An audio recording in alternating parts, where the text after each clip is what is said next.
My name is Millie Fontana.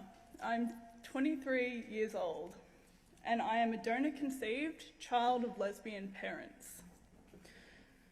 I stand here with support from all three of my parents. This is a testimony that is, safe to say, unheard of, because nobody wants to hear about the other side of the rainbow, the side that is not catered for, that don't grow up happy and grow up with a dissenting idea of what a family structure should be. Growing up, I wanted a father. I felt it within me that I was missing a father before I could even articulate what a father was. I knew that I loved both of my parents, but I could not place my finger on what it is I was missing inside myself. When I hit school, I started to realize through observing other children and their loving bonds with their fathers that I really was missing out on something very special. I was lied to throughout school. I was told I didn't have a father, or that perhaps they didn't know who he was. It was very difficult for me to affirm a stable identity because of this, and my behavioral and emotional stability suffered greatly because of it. I stand here before you, raised atheist with no religious affiliations. I stand with Christians because so far in this debate, Christians are the only people trying to reflect the issues that follow with children. Christians so far are the only people trying to shine light on stories like mine. Nobody in the LGBT lobby wants to hear from someone like me, because so far love is love, right? We don't exist. Growing up, I would look in the mirror and I would think to myself, where did I get these green eyes? Where did I get these aspects of my personality, these talents that neither of my parents in the home had? The answer to that is quite simply my father. But in reality, it's not just the father or the donor, as they like to call it. It turns out I have an uncle, I have an auntie, and I have a grandmother, along with many loving cousins. When they chose what parts of my identity were acceptable to reveal to me, they took something from me. And where other children were able to look in the mirror and reconcile those missing parts and say, I love my mothers or my fathers, I could not, because in my eyes, who were my parents to decide what parts of me were acceptable to reveal to me? Meeting my father at 11 years old was probably the only time I had been a stable child. I saw for the very first time who I was. I looked into his eyes and I thought, that is the missing part of me. Not because I'd fantasized about having a father, but because I could put a face to who I was. So I could look at somebody who was equally responsible for my existence. I could affirm my identity based on this man.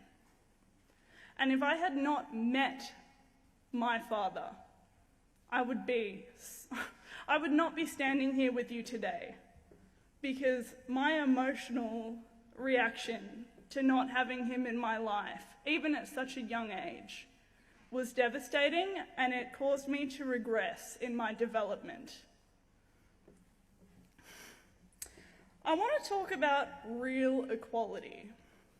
There's a lot of talk about equality from the LGBT lobby, but I sort of wonder what their definition of equality is, because for me, equality was being told the truth was being respected for who I was as a whole, and not just based on what my parents desired to let me know. Equality was being able to look at both sides of my genetic family and understanding who I was. Equality is not saying that because volunteer studies of gay families and children of gays that come out with a positive outcome define it for everybody. It's completely unrealistic. I heard this lie from the LGBT back in March, saying that children don't care who their family is and that men and women are interchangeable. I consider this in itself to be a form of gender discrimination. Men and women offer complementary roles in child rearing and should probably be respected equally.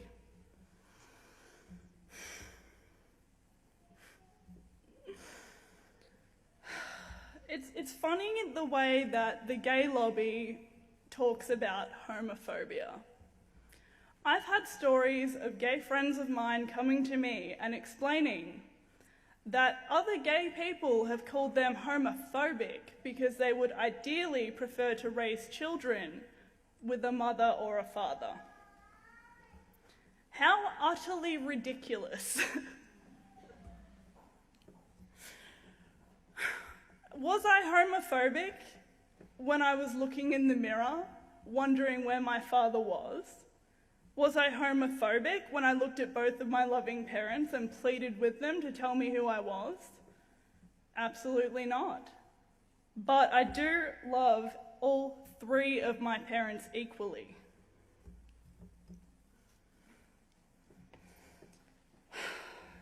My mother pitched a question to me the other week. She said to me, "Millie, what if my partner and I were able to be married? What if we had that stable household environment that everybody else has?"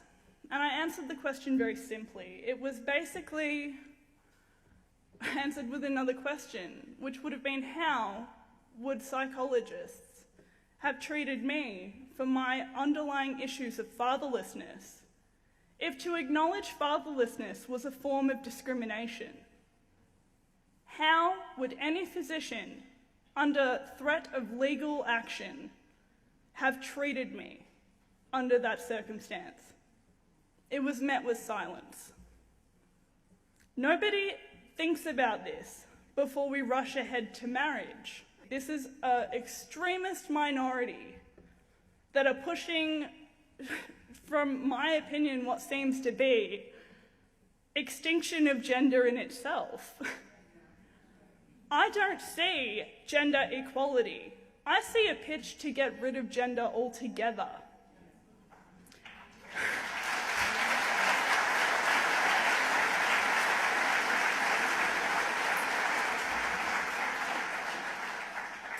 Until we as a society have a discussion that includes children like me who are not okay with parents deciding which parts are acceptable to reveal, until this discussion includes everybody who has been raised fatherless or motherless, until this discussion stops shaming children in my position for coming forward, we should not be pushing marriage through.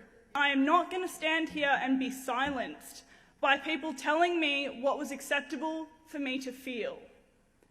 That I'm a bad person for wanting a father, that maybe I didn't love my mothers enough because I wanted a father. It's bull, and I won't support it. I thank you for coming here tonight. Thank you, thank you, thank you.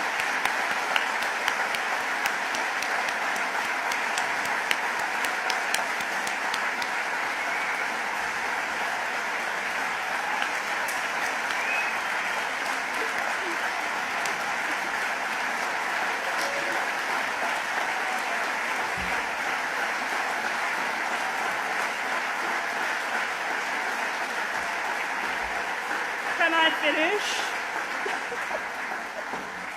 Thank you so much for the standing ovation, but I just want to say that it's really great to see everybody here in support of the same cause, because everybody deserves a voice, and I won't stand here and let people shame Christians or anybody of faith, just based on faith, for standing up for children, because it's ridiculous.